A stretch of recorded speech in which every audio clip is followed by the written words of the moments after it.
Welcome. Let us get right into it. This is an analysis of Jaimini Sutras. Chapter 1 Hermeneutics is the inquiry into Dharma. Dharma is that object which is characterized by Vedic injunction. Any injunction found in the Vedas is Dharma. But what really is Dharma? These hermeneutics of Hinduism call that as the object of Dharma. By analysis, that is indeed known. Having known that, the interpretation will be right and never wrong.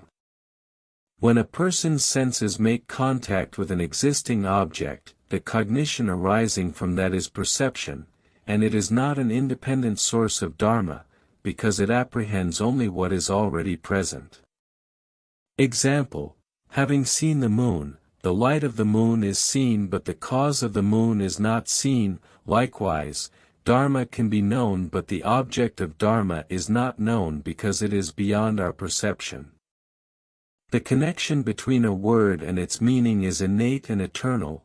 Knowledge of that connection comes through instruction, since the word invariably accompanies its meaning, and since Dharma is not perceivable by the senses, the Veda is the authoritative means of knowing Dharma, for, as sage Bhattacharya holds, it is independent of any personal author. Some hold that the word-meaning relation is conventional, because that is what is observed in ordinary experience. That position is untenable. The supreme cognition of the existent is beyond perception, because the object of Dharma is not accessible to the senses. Verse, January 1st, 14 The authority of ritual application is supreme. The simultaneity of word and meaning is like that of the sun and its light.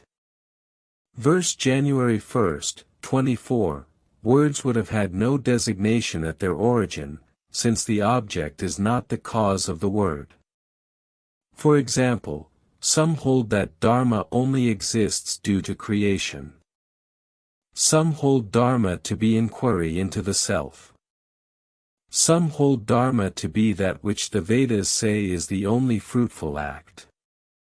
Verse January 1st, 30 to January 1st, 31, the name is established by Vedic teaching, but that is only on the basis of the generality of Sruti.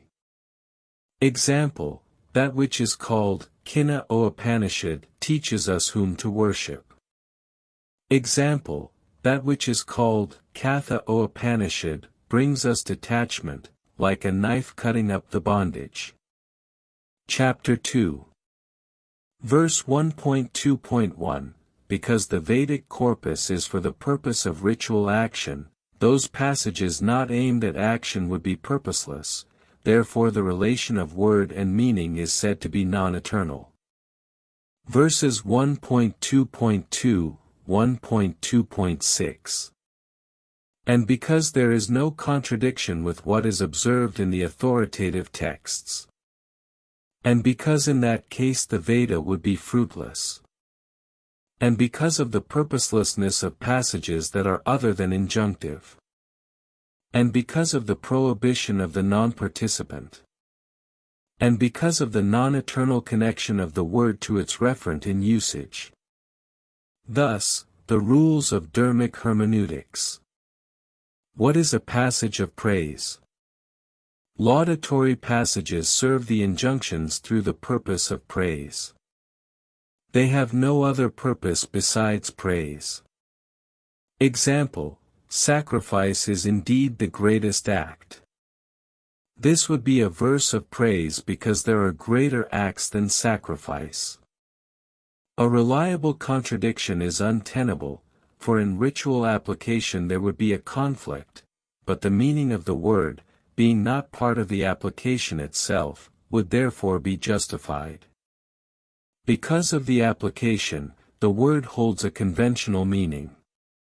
But it is a secondary or laudatory statement on account of its form and prevailing usage. What is a parent and a son? A son is a word that derives its meaning from the parent. Example: the dharma of a warrior is to fight. Because the parent is where meaning is, the son word is to be considered as a secondary statement. Example, dharma does not mean to fight, but the dharma of a warrior is to fight. Similarly, the dharma of a priest is to study, but dharma does not mean to study. Therefore the meaning of dharma is that which connects the warrior to fighting along with the priest to studying. The object of dharma is still unknown so far into our inquiry. Since these parent-son statements are secondary but give us the connection between the parent. These hymns are called Praises of Knowledge, verse January 2nd, 16, wholeness belongs to the one with authority. This very statement introduces the concept of wholeness, by which something is fully understood. Such statements which define a word or a phrase are said to be authority for the meaning of the word or the phrase. This means analogies, symbolisms, or figurative language would not change the meaning of the word. Example, that thou art, with extra context it would be, that truth, that self, you are that. This is the authority for the thou, since it is defining the very self, Brahman, as the that.